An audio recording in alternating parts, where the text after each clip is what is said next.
আপনাদের একটা নাম একটা বলে ফেলি, আর নাম না বললে আমি তো আবার থাকতে পারি না আবার। হ্যাঁ, একটা নাম বলি, নাম আপনার, আমি খারাপ কিছু কথা বলবো না, আপনাদের নাম বলি। এই কাছাকাছি মনে হচ্ছে বাড়ি হবে, যেনার নাম হচ্ছে মুফতি, কিন্তু নাই, তিনি মুফতি নাই, মুফতি দাবি করে, যেনার নাম মৌলবী আবু বাক্কার। নাম শুনেছেন? নাম শোনেন না? মৌলবী আবু বাক্কার, মৌলবী, আমি মৌলবী বলি, বুঝতে পারলেন? মুফতি নাই, দাবি করে মুফতি আবু বাক্কার, বুঝতে পারছেন না? একটা আবার কোন জায়গায় নাকি মাদ্রাসা একটা কি চালাই নাকি আবার, বুঝতে পারছেন কি? বসে আর না কোথা বাড়ি ও না, ও যাক ওইদিকে কোথাও একটা বাড়ি, যাই হোক হবে, বুঝতে পারলেন?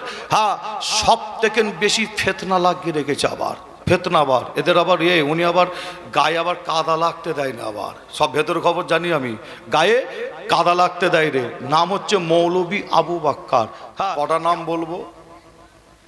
ফুরফুরার আরো বয়োজ্যেষ্ঠ পীরেরা জলসা করছে, শুধু ক্যামেরায় দেখতে পেলেই যে প্রমাণ হলো, আর ক্যামেরায় অনেকে তো ভিডিও করে না, জানেন তো নাকি? অনেকে ভিডিও করেন, এটা তেনাদের ব্যক্তিগত মত, তেনাদের ব্যক্তিগত ব্যাপার, অনেকে করে অনেকে করে না। এই ভিডিও, চলমান ভিডিওটাকে নিয়ে একটা ইখতিলাফ আছে উলামা হযরতের মধ্যে, এটা কি ইখতিলাফ, কেউ বলছে চলবে, আবার অনেকে বলছে চলবে না, একটা ইখতিলাফ আছে। অনেকে বলছেন চলমান ভিডিও আবার চলবে, পরিস্থিতির দিকে খেয়াল করে অনেক মুফতি সাহেব, অধিকাংশ মুফতি সাহেব, এক কথায় বলা যেতে পারে অধিকাংশ মুফতি সাহেব ফতোয়া দিচ্ছে, আপনার ইন্ডিয়া, বাংলাদেশ, পাকিস্তান, আরও তুরস্ক, বড় বড় মুফতিরা ফতোয়া দিচ্ছে যে পরিস্থিতি এই চলমান ভিডিওটা চলবে। আবার অনেক ওলামা হযরত আবার ফতোয়া দিচ্ছেন যে আপনার এই ভিডিও আবার চলবে না। এটা আলেম ওলামাদের মধ্যে একটা ইখতিলাফ, যে তাই আপনাদের আমি ওইদিকে যাচ্ছি না আলোচনায়, এটাই বলতে চাই। ফুরফুরা দরবার শরীফের আমার অনেক ভাই, এই কিছুদিন আগেই মুফতি সাহেব হুজুরের আগে, অর্থাৎ মাওলানা আব্দুর রাকিব সাহেব আছে না, ওনার পরে আমার ছোট দরবারের একজন ভাই, ছোট হুজুরের দরবারে যে আমার এক চাচাজানের একমাত্র সাহেবজাদা, যে আপনার তিনি আপনার রাকিব সাহেবের পরে উঠলেন, তারপরে মুফতি সাহেবকে জলসা করলেন। কি এই মিল মহব্বত হচ্ছে, আপনারা খুশি, কিন্তু আপনার ওই সমস্ত মুনাফেক খুশি হবে বলে মনে হয়? খুশি হবে? ওই সমস্ত মুনাফেক কিন্তু খুশি হবে না। চিন্তা করেন এদের চিন্তা ভাবনাটা কেন বলছি মুনাফেক, এদের চিন্তা ভাবনাটা কেমন দেখেন, যে একটা মুসলমান আর একটা মুসলমানের মধ্যে দ্বন্দ্ব ঝামেলা যদি থাকে, কোনো কারণে যদি থাকে, এটা আমরা প্রত্যেকেই বলবো যে মিটে যাওয়াটা ভালো না খারাপ? ভালো, তাই তো? এটা তো স্বাভাবিক একটা ব্যাপার। দ্বন্দ্ব থাকতেই পারে, কি থাকতে পারে না? সেটা কি সারা জীবন থাকবে বলে মনে হয়? না, সারা জীবন আপনার লাগিয়ে রেখে দেওয়াটা ঠিক হবে? ঠিক হবে কি? ঠিক হবে না। আর আমি আসিম বিল্লাহ সিদ্দিকী বলি, এই সারা জীবন দ্বন্দ্ব ঝামেলাটা যাতে লেগে থাকে, এটা আরো আপনার মেদিনীপুর জেলায় আমি আসিম বিল্লাহ বহু জলসা মাহফিল করি, 2 মেদিনীপুর, বাঁকুড়া, হাওড়া, হুগলি, নদিয়া, এদিকে মালদা, মুর্শিদাবাদ, আরো অনেক জেলা, বিভিন্ন সিটি, বিভিন্ন রাজ্য, বিভিন্ন দেশও আমি আসিম বিল্লাহ সিদ্দিকী যাই, যে অর্থাৎ দাদা হুজুরের সিলসিলা যে সমস্ত জায়গায় আছে, আরও অন্য জায়গায় ওলামা হযরতরা, মেদিনীপুরের কত মাওলানা আছে না? নাই, মেদিনীপুর জেলার মাওলানা নেই, বাঁকুড়া জেলার মাওলানা আছে, হাওড়ার আছে, হুগলির আছে, মালদা আছে, মুর্শিদাবাদ আছে, এদের কিন্তু কোনো ব্যাপার নাই। এরাও চায় যে কতদিন আর থাকবে, বুঝতে পারছেন না? ওই সমস্ত জেলার আলেমরা চায়, এরা বলছে ভাইজান আপনি যা করছেন ঠিক করছেন, আপনি আগিয়ে যান, ইনশাল্লাহ দেখবেন আস্তে আস্তে সব দেখবেন ঠিক হবে। আর আমি তাই দেখছি, আল্লাহ কারে আগিয়ে এসেছি, যে কোনো সময় কলকাতায় দেখছি কোনো আমার 2 জন কোনো পীরজাদা ভাই একই স্টেডে, তাই তো নাকি? কি দেখেন না আপনারা, কলিকাতায় একই স্টেডে ফুরফুরার যে আমার দুইজন ভাই আল্লাহ কাদের তারা উঠে, তিনারাও আছে। অল ইন্ডিয়া সুন্নাতুল জামাতের ওলামা হজরত অর্থাৎ মুফতি সাহেব তিনারাও আছে, এবং হাতে হাতে মুসাফা পর্যন্ত করছে। কি করে রে দেখেন না আপনারা। যদি বলেন ভাইজান ওটা তো আপনার অন্য একটা ব্যাপার, অন্য একটা ইস্যু, অন্য ইস্যু অন্য ব্যাপার, এখানে ফতোয়া চলবে না, ফতোয়া চলবে না। কেন চলবে না? এই কারণে বলছি, ওখানে যে আপনার স্টেজ যে করা হয়েছিল সেই স্টেজের তক্তা মারা হয়েছিল না, হয়নি? এখানে তক্তা মেরেছে, এখানে তক্তা আছে তো নাকি? না ইট দিয়ে আছে ভেতরে, তক্তা আছে তাই তো নাকি? আচ্ছা এখানেও তক্তা, ওখানেও কি তক্তা ছিল না? ওখানেও তক্তা ছিল। আচ্ছা এখানে যে আপনার কাপড় দিয়েছে, ওখানে স্টেজে কাপড় ছিল? কাপড় ছিল না? ওখানে পিছনের দিকে তো কাপড় টাপড় ছিল না? ছিল নি? ছিল তো নাকি? পিছনের দিকে হোক বা আপনার বাঁশ ছিল, বাঁশে একটু আপনার কাপড় পেঁচাই নেই, কাপড় ছিল। আচ্ছা বলেন ওখানে মাইক ছিল, এখানে মাইক নেই? এখনো মাইক আছে তাই তো নাকি? তাহলে কলিকাতায় যা কিছু ছিল ওখানে, আজকে এখানেও কিন্তু সেই একই, তাই তো নাকি? তাহলে আমি আসিম বিল্লাহ সিদ্দিকী বলবো যে এখানকার তক্তাটা যে মেরেছে, এই মনে হচ্ছে তক্তাটা হারাম তক্তা মনে হয়, বুঝতে পারছেন না? হ্যাঁ, এখানকার যে তক্তাটা মারা হয়েছে, এই তক্তাটা মনে হচ্ছে না জায়েজ তক্তা মনে হয় নাকি? ওইখানে যে কাপড়টা দেওয়া হয়েছে এটা হারাম কাপড় মনে হয়। যে এখানে যে মাইক আছে, এই মাইক সেটটা মনে হয় হারাম মনে হয়, তাই তো নাকি? এখানে আপনার এখানকার কোনো হারাম, আর কলিকাতায় যেগুলো করা হয়েছিল ওগুলো সব জায়েজ মনে হয়, তাই তো নাকি? হ্যাঁ, এই সমস্ত চালাকি কথা চলবে না। যে খেতে যদি হয় সোজাসুজি খাও, এইভাবে ঘুরিয়ে নাই, বুঝতে পারছেন না? এইভাবে ঘুরিয়ে নাই, সোজা খাও।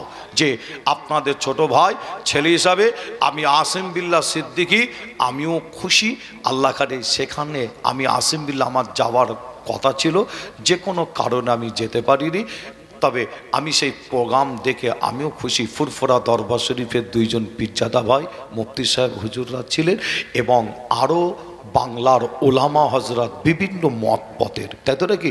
যে এখানেই তো আমাদের এক হতে হয় আল্লাহ কারে। যে এই আপনাদের ছোট ভাই ছেলে হিসাবে আপনাদের জানাই, আজ এই মিল মহব্বত যাতে না হয়, আজকে বসিরহাট অন্য কোনো জেলা নয়, 24 পরগনার এই বসিরহাটের, বিশেষ করে বসিরহাটের আশপাশের নাম করা নাম বদলেই ধরে নেবেন আপনারা, নাম করা কিছু বক্তা, কিসের দিক থেকে নাম করা বলেন দেখেন?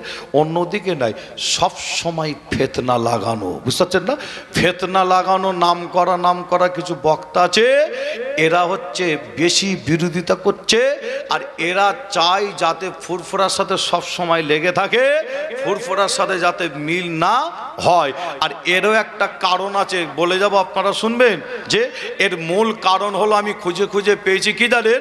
এর মূল কারণ হলো যে আজকে যিনি মুফতি নাই, তিনি ফুরফুরায় গিয়ে মুফতি সেজে আছে। যিনি মাওলানা নাই, এই বসিরহাটের এই 24 পরগনার কিছু আছে, যিনি মুফতি নাই তিনি ফুরফুরায় গিয়ে মুফতি সেজে আছে হুজুরদের কাছে। যিনি মাওলানা নাই, তিনি ফুরফুরায় গিয়ে আমি মাওলানা। যে আপনার যিনি হাফেজ নাই, তিনি ফুরফুরায় গিয়ে হাফেজ সেজে আছে। যে কেন সেজে আছে?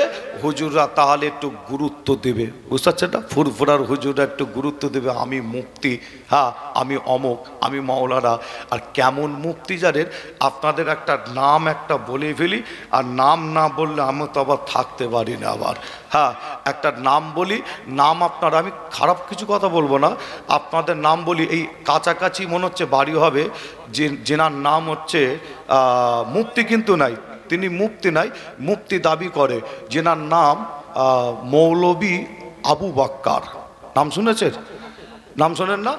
মৌলবী আবু বাক্কার, মৌলবী, আমি মৌলবী বলি, বুঝতে পারলেন? মুফতি নাই, দাবি করে মুফতি আবু বাক্কার, বুঝতে পারছেন না? একটা আবার কোন জায়গায় নাকি মাদ্রাসা একটা কি চালাই নাকি আবার, বুঝতে পারছেন? কি বসে আর না কোথা বাড়ি ও না, ও যাক ওইদিকে কোথাও একটা বাড়ি, যাই হোক হবে, বুঝতে পারলেন? হ্যাঁ, সব থেকে বেশি ফেতনা লাগিয়ে রেখেছে আবার, ফেতনাবার, এদের আবার উনি আবার গায়ে আবার কাদা লাগতে দেয় না, আবার সব ভেতর খবর জানি আমি, গায়ে কাদা লাগতে দেয় রে। নাম হচ্ছে মৌলবী আবু বাক্কার। হ্যাঁ, কেমন মুফতি জানেন? আমরা অনেক ভাইয়েরা যারা জানে না, আমার ভাইয়েরা অনেকে জানে না, তেনাকে ফোন করে মাঝে মধ্যে মুফতি সাহেব ভেবে ফোন করে, কিন্তু আমি তো করিনি, মুফতি সাহেব ভেবে অনেকে ফোন করে। আমার দরবার শরীফে অনেক ভাইয়েরা বসে, গিয়ে দেখবেন আপনারা ফুরফুরা দরবার শরীফে রাস্তার ধারে আমার দরবার, ওখানে অনেক ভাইয়েরা বসে। যে কোনো একজন আমার জুনিয়র ভাই, একজন জুনিয়র বয়সে জুনিয়র আমার থেকে, নাম বললে বুঝতে পারবেন, যাই হোক আপনার, তিনি ফোন করছে মৌলবী আবু বাক্কারকে একটা ফতোয়া জানার জন্য ফোন করেছে। হ্যালো, ফোন লেগেছে। আর আমি আগেই বলছি, কেন ফোন করতে যেচ্ছিস, কি ফতোয়া দেবে বল তবু? হ্যাঁ, কেন ফোন করতে? আমি মানা করলাম, তারপরও ফোন করেছে। হ্যালো, ভাইটা আপনার মুফতি বলে আপনার জানে, বলছে মুফতি সাহেব একটা ফতোয়া জানার ছিল। বলছে হুজুর বলুন। আমি বলছি ফোনটা লাউডে দে, আমি একটুখানি শুনি। ফোনটা লাউডে দিয়েছে। হ্যাঁ, বলছে একটা ফতোয়া জানার ছিল। কি ফতোয়াটা ভাই জিজ্ঞাসা করলো, এই তখন মুফতি আপনার উনি বলছে, তখন আপনার মৌলবী আবু বাক্কার, বুঝতে পারছেন না, মুফতি আবু বাক্কার বলে পরিচিত বাজারে। তিনি বলছে হুজুর, সব আপনার প্রশ্নটা শুনলো ভাইয়ের মুখ থেকে, শোনার পরে বলছে হুজুর আপনি কি বলেছেন? কি বলছো স্যার? তখন বলছে আপনি কি উত্তর দিয়েছেন তাদের, বুঝতে পারছে না? তার মানে ভাই বলছে যে আমাকে অমুক জায়গা থেকে একজন ফোন করে এরম জানতে চাইছে, আর আমি তো মুফতি নাই, ফতোয়া আমি দেবো কীভাবে? আচ্ছা, আমি মুফতি সাহেবদের সাথে আলোচনা করে আপনাকে জানাচ্ছি। এরকম আমারও তো বলি না, বলিনি, অনেক সময় বলি যে তিনি সেই ভাইটা ওনাকে মুফতি বলে জানতো, মোটামুটি জানতো, কেন একটা মাথায় ঢুকিয়ে রেখেছে যে মুফতি একটা প্রচার করে রেখেছে। হ্যাঁ, তখন আবার উনি আবার ফোনে বলছে আপনি ওনাদের কি উত্তর দিয়েছেন? ভাইটা তখন বলছে যে আমি বলেছি না, ওটা চলবে না। তখন উনি আবার বলছে ফোনে, কি জানে, বলছে আপনি ঠিক বলেছেন। বুঝতে পারছেন না কি বলছে? বুঝতে পারছেন না? বলছে আপনি যেটা বলেছেন আপনি ওটা ঠিক বলেছেন, বুঝতে পারছেন না? আমি আবার আপনার ওই ভাইটাকে বললাম, তুমি আর একবার ফোন করে অন্য কোনো সময় একটু যাচাই করে নেবে, তুমি খুব মুফতি বলো তো, যাচাই করে নেবে। কিভাবে যাচাই করবে? তুমি আবার একটা ফতোয়ার বিষয়ে জিজ্ঞাসা করে বলবে যে এই ব্যাপার। তখন উনি জিজ্ঞাসা করবে ফের আবার, আপনি হুজুর কি বললেন? তখন বলবে হুজুর আমি বলেছি না, ওটা চলবে। হ্যাঁ, তখন আমার কথার সাথে মিলিয়ে নেবে, যে তখনও উনি বলবে হ্যাঁ হুজুর আপনি ঠিক বলেছেন। বুঝতে পারছেন না? যে তার মানে হ্যাঁ, হুজুর চটানো যাবে না, বুঝতে পারছেন না? ও ফতোয়া কি হয় না হয় দেখা দরকার নেই, হুজুর পিজ্জাদা চটানো যাবে না। আর এদের মতন মানুষ, যে এদের মতন ব্যক্তি, এরা কেন যে আপনার জলসা মাহফিল করে, কেন যে স্টেজে ওঠে, আমি মনে করি এরা ইসলামের সব থেকে বড় দুশ্মন, দাদা পীরের সিলসিলার সব থেকে বড় দুশ্মন। আর যারা দাদা হুজুরের সিলসিলার খেদমত করছে, আপনার দাদা হুজুরের সিলসিলার জন্য রক্তকে পানি করে ফেলছে আমাদের মুফতি সাহেব। আপনারা জানেন, যিনি রাত জাগে এবং দিনের বেলাও আপনার দিনের খেদমত করে, ইসলামের খেদমত করে, এই সমস্ত ব্যক্তিরা আবার ইনাদের আবার বিরোধিতা করে, বলে মেনে নেওয়া যাবে বলে মনে হয়? মানা যাবে? মানা যাবে না। তাই আপনাদের ছোট ভাই ছেলে হিসাবে বলে যাই, খুব সাবধান, আল্লাহ হেফাজত করেন। যে আমার একজন চাচাজান হুজুর, উনি চেষ্টা করেছিলেন যাতে এটা মিটে যায়, যে এরাই কিন্তু আবার ঠিক ফুরফুরায় গিয়ে আপনার ফুরফুরায় গিয়ে বিভিন্ন দিক থেকে বিভিন্নভাবে জিনিসটাকে আবার চেপে দিল। যে হ্যাঁ, তবে আমি আসিম বিল্লাহ সিদ্দিকী বলেছি, আজও বলছি, ফুরফুরা দরবার শরীফের সাথে অল ইন্ডিয়া সুন্নাতুল জামাতের ওলামা হজরতদের সঙ্গে আপনার মনোমালিন্য যেটা ছিল, আপনার দূরত্ব যেটা ছিল, ফুরফুরার মুজাদ্দিদুজ্জামান দাদা পীরের সিলসিলার সঙ্গে আপনার দূরত্ব ছিল যে না, আপনাদের বলে যাই, দাদা হুজুরের সিলসিলার সাথে অল ইন্ডিয়া সুন্নাতুল জামাতের দূরত্ব ছিল যে না, দাদা হুজুরের সিলসিলার মানুষ, দাদা হুজুরের সিলসিলার হাতিয়ার দূরত্ব ছিল কাদের সাথে? ফুরফুরার কিছু পীরজাদার সাথে, তাই তো নাকি? ফুরফুরার কিছু পীর সাহেব পীরজাদাদের সাথে একটা দূরত্ব ছিল।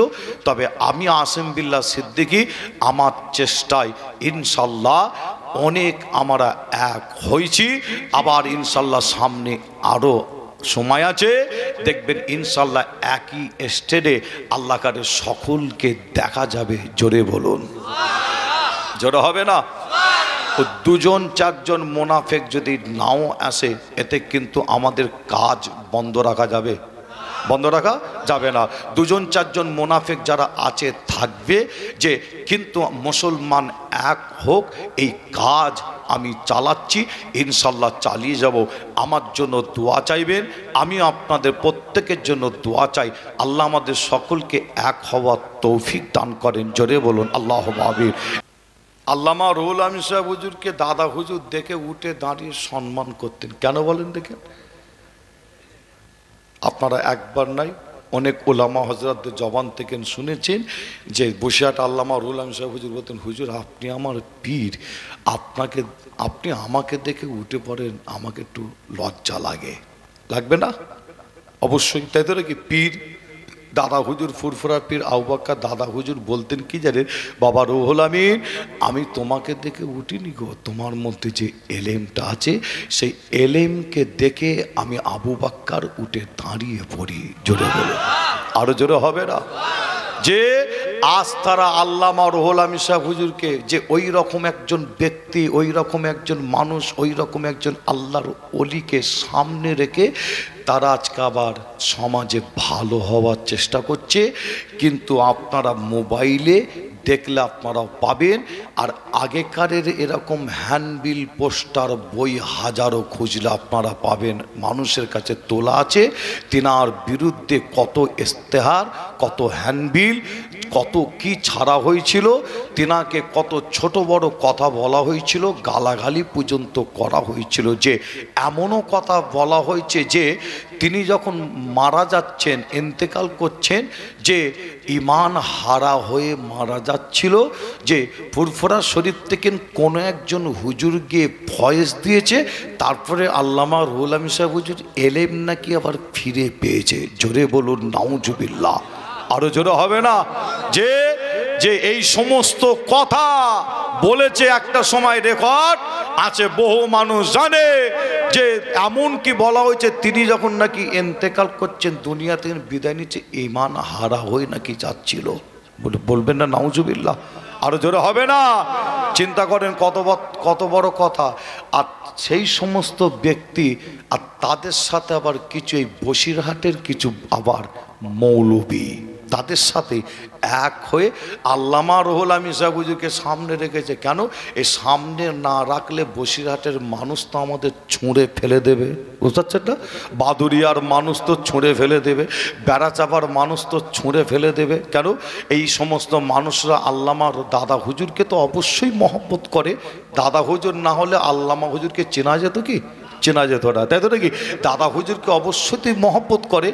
আর তারপরে দাদা হুজুরের পরে 5 হুজুর যেমন আছেন, তারপরে আল্লামা রুহুল আমিন সাহেব হুজুরকে মহব্বত করে। তাই এই সমস্ত মানুষগুলোর যদি বেড়ে নস করতে হয়, আল্লামা রুহুল আমিন সাহেব হুজুরকে সামনে রাখো। যে তবে আমি আসেম বিল্লাহ সিদ্দিকী আপনাদের কাছ থেকে বিদায় নেওয়ার আগে, আখিরি দোয়া মোনাজাত করার আগে, প্রায় 12টার কাছাকাছি দোয়া চাওয়ার আগে একটু বলে যাই, খাদিজা মাদ্রাসায় আমি আসেম বিল্লাহ সিদ্দিকী একটা কথা বলেছিলাম, আপনারা নিশ্চয়ই শুনেছেন কিনা জানি না। অনেকে ওরাই প্রচার করছে, ওরাই যে আমি কথাটা বলেছি, আর ওই কথাটাকে তারা উল্টোভাবে ব্যাখ্যা করছে মানুষের কাছে, যে আপনারা নিশ্চয়ই আমাকে আপনারা ভুল বোঝেন নে। যে আপনাদের জানাই, আমি আসেম বিল্লাহ বলেছি এক, তারা ব্যাখ্যা করছে আর এক। যে সমাজে কিছু বক্তা, সমাজে কিছু মৌলী সাহেব যে ওয়াজ করে, কিন্তু তাদের ইতিহাস জানা নাই, তাদের জ্ঞান নেই, এলেম নেই, জ্ঞান নেই, মূর্খ জাহেল। আমি মূর্খ জাহেল এই কারণে বললাম যে আল্লামা রুহুল আমিন সাহেব হুজুরকে বিয়াদবি মনোভাব নিয়ে, যে আপনার আল্লামা রুহুল আমিন সাহেব হুজুরের ব্যাপারে কথা আসেম বিল্লাহ সিদ্দিকী আগেও বলেনি, আজও বলবেনি, কিয়ামত পর্যন্ত আমি বলবো না। কেন? আল্লামা রুহুল আমিন সাহেব হুজুর, আমি জানি তিনি একজন আল্লাহর ওলি, দাদা হুজুরের বড় খলিফা, বড় মাওলানা, আল্লামা দাদা হুজুর উঠে সম্মান দিতেন, তাহলে কেমন মানুষ তিনি হতে পারেন। নিশ্চয়ই আমি এগুলোকে নিয়ে ভাববো যে আমি আগেও কোনো রকম বেয়াদবি কথা বলিনি, আজও বলবো না, কিয়ামত পর্যন্ত বলবো না। তার আর একটা কারণ, আমার আব্বাজান হুজুর যিনি ফুরফুরার একজন বয়োজ্যেষ্ঠ পীর ছিলেন, দাদা হুজুরের নকশা কদম অনুযায়ী আমার আব্বাজান হুজুর চলতেন।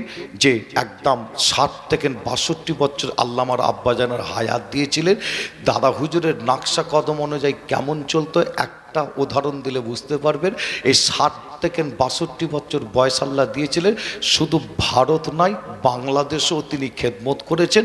আমাদের মতন আয়েশ আরাম করে এরকম গাড়ি চেপে তিনি ঘুরেছেন যে না, বাসে করে টেনে করে তিনি টেকারে করে হেঁটে পায়ে হেঁটে এইভাবে তিনি দাদা হুজুরের নকশা কদম অনুযায়ী চলেছেন।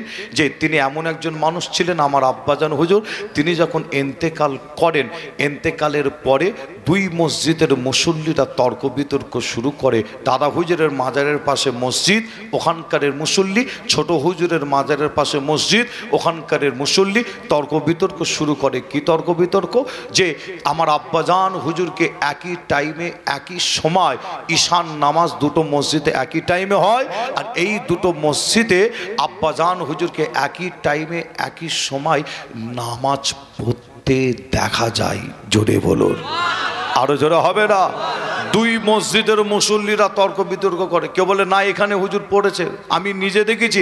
আবার কেউ বলছে না হুজুর এই মসজিদে নামাজ পড়েছে, আমি নিজে দেখেছি। আবার কেউ বলছে আমার পাশে দাঁড়িয়ে নামাজ পড়েছে। যে আপনারা অনেকে কম বেশি শুনেছেন আব্বাজান হুজুরের কথা, যে তিনি এমন একজন ব্যক্তি ছিল।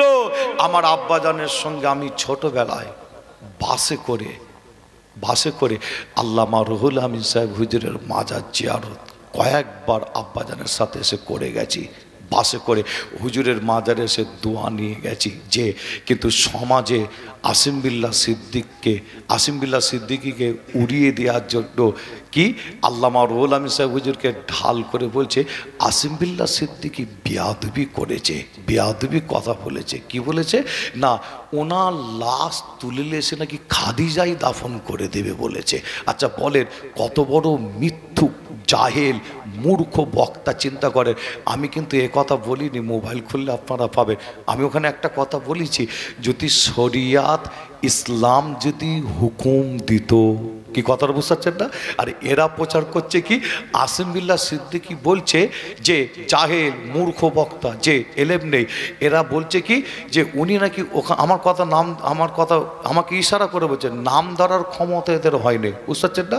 এদের নাম ধরার ক্ষমতা নেই। যেদিন নাম ধরবে ইনশাল্লাহ সেদিন বুঝতে পারবেন। যে এতটুকুন বলে দিয়ে গেলাম, এদের নাম ধরার ক্ষমতা হয়নি। এরা ইঙ্গিতভাবে বলছে উনি নাকি বলেছে ওখান থেকে লাশ নাকি তুলে এখানে। আমি কিন্তু ও কথা বলিনি। আমি বলছি ইসলাম শরিয়াত যদি হুকুম যদি দিত, কেন ওখানে এমন কিছু কাজ, এমন কিছু ব্যবহার, এমন কিছু শরিয়াত ইসলাম বিরোধী কিছু কাজ কারবার হয়, সেদিকে চিন্তা করে, সেই দিকে খেয়াল করে আমি আসিম বিল্লাহ কথা আমি বলেছিলাম। যদি ইসলাম শরিয়াত যদি হুকুম দিত, তাহলে আল্লামা রুহুল আমিন সাহেব হুজুরের লাশকে খাদিজায় এনে দাফন করতাম। তবে খাদিজাটা যদি জায়গাটা ওদের যদি পছন্দ যদি না হয়, আমাকে পরে বলতে পারতো, আমি নাহলে বলতাম বাবা খাদিজা এতই রাগ, তোমাদের জায়গাটা পছন্দ যখন হয়নি, খাদিজার ওপরে এতই রাগ, তাহলে দাদা হুজুরের পাশে এসে দাফন করে দেবো। কি খুশি হবে না? যে তবে আমি আসিম বিল্লাহ সিদ্দিকী আপনাদের বলি বেয়াদবি, এক চুল পরিমাণ বেয়াদবি মনোভাব নিয়ে কথা আমি বলিনি। আমি এখানে কি বলেছি, ইসলাম শরিয়াত যদি হুকুম দিত